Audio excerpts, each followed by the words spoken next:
upcoming demo in this year. The Potato's Residence.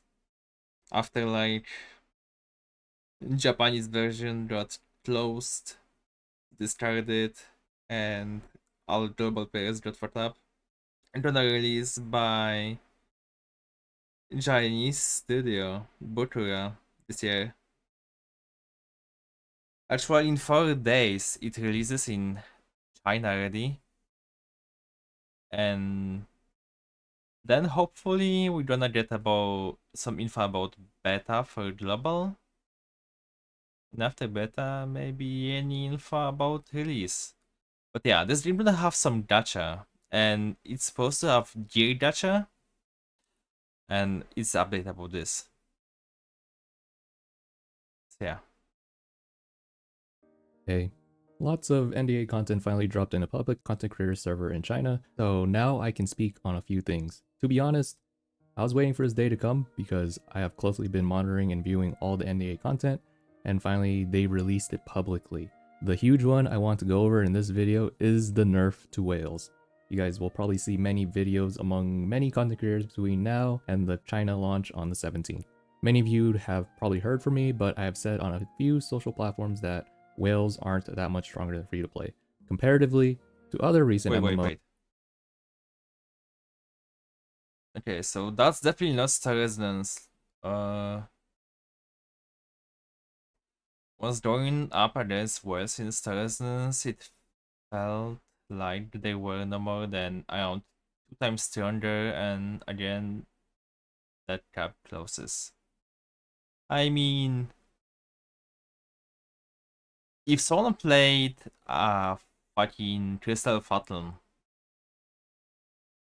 if you paid money in that game, just do anything. But I quit it after like 1 day because I got pissed. Like, for example, in Crystal Battleland, you were like 10 times plus stronger as a whale pretty much at the first few weeks. Yeah. And reaching that as a free-to-play wasn't really that easy. Probably about a year to catch up to that damage due to the RNG and some items being unattainable and only available through the cash shop. Anyways, that's a whole different topic, but tying it back into Star Resonance, it was nowhere near that level of pay to win. Everything is obtainable in-game, and the gap between whales and the free-to-play is significantly less. Now, the gap is further reduced with the NDA lifted changes that were revealed. So, the Imagines. You probably heard about them in one of my videos. These Okay, so Imagines are like additional slots of the items that bust out your characters. Give some stats. They mostly just like convert to rap damage. And there was supposed to be gacha for them, but we didn't know much about this till now. things gave some of the highest utility and damage bonuses in the game. The +5 level version of these, which kind of took a while to obtain for a normal player, these gave nearly double the stats of their +0 counterpart. That really sounds like a lot, but really it just depends on the raw stat value, since there are several different gear progressions that diminishes the value of these stats given. For example, this +5 Arona Imagine gave a 25% stat increase back in the April beta, but translates to around 13% damage increase due to the diminishing returns on other forms of gear. Now with the new changes, it's a 15% stat increase at +5 or around 8% damage increase.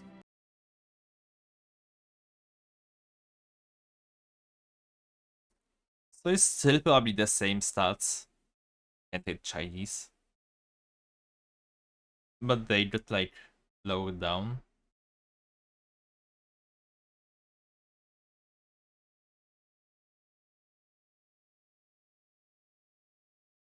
Okay.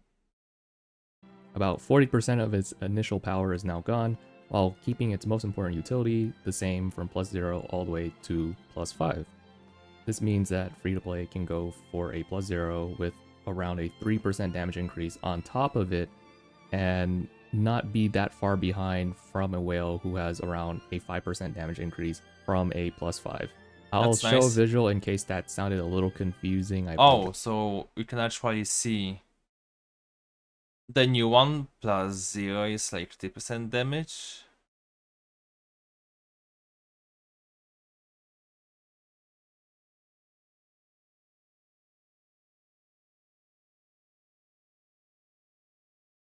Yeah? Seems free-to-play friendly now. If it did sound confusing. Feel free to pause the Friendlier. video to see the changes between a free-to-play +0 versus a pay-to-win +5. Another key feature to quickly note is that they nerfed the total amount of materials needed to obtain a +5, making it much cheaper to craft and more accessible for the free-to-play. And pretty much every Imagine is gutted about 40% minimum, with some Imagines being nerfed by up to 75% of their +5 ability. This is a massive change and a much needed one because the dreaded Imagine gacha is still in the game. I very much hope still that they remove it. I mean, from experience in the game, I know Imagines aren't going to be contributive to that much towards gear progression, so I'm kind of desensitized to it, but just the thought of buying any form of power through RNG is bad for MMO and the global audience in general. Not everyone is going to look through the nitty gritty and learn the damage and utility impacts of having these Imagines. They'll just see swipe equals power and then just call it pay to win slop. I mean, ask it's still that better than if you it have a was problem with supposed the to be. Imagine gacha, and pretty much anyone should, please head over to the Star Residence official Discord and talk about it in the appropriate feedback channel. By the way, this is the Discord that we talk about almost every day. There's still NDA I'm still under, but I can loosely mention that our publishing team in Global does look at the feedback channel and sends over some of it to the devs. Don't assume that just because we aren't the main region that our feedback isn't being heard. Besides the Imagines, there were other changes that also closed the gap between the free-to-play and whale, like removing additional stat bonus benefits when upgrading or honing gear, and limiting when specific slots of gear become available to prevent whales from obtaining huge power spikes early on, while also preventing players being overwhelmed and having to worry about too many forms of gear progression all at once. Honestly, there's a lot of positives to the changes that are being publicly revealed. It's really just the Imagine gacha that's one of the very few negatives, and unfortunately that's what's going to be the main highlight. I just hope even with one negative that you guys at least try the game. I'm going to be honest, I haven't been excited for MMO like this since Lost Ark several years ago. I've played many recent MMOs, and none of them really excited me or kept me playing as much as Star Residence. It doesn't revolutionize a lot of the MMO genre, and it's definitely not perfect, but definitely one worth giving a shot. Soon, the global beta will drop, and hopefully it's ported well over from the Chinese version, with, the quality of assurance being good and the translation being, well, good enough. We'll see. Anyways, that's all I got for now. I'm thinking of making more YouTube videos before I sink 20 plus hours a day streaming Star Residence to you guys. Not sure yet, but we'll see. Let me know what you guys think in the comments below. Be sure to like and sub to help small YouTuber out. 4 more days, guys, for Star Residence. Thank you guys, and I'll see you all in the next one. Bye bye. Okay, thank you for the Bidoof as always. Short, nice info. And yeah, I don't know. It feels better, more play friendly as I said. I'm gonna definitely play it if Momo get me access to the game, because I need the VChat to play the Chinese version. If no, we're gonna just wait for the beta, the global, and play there.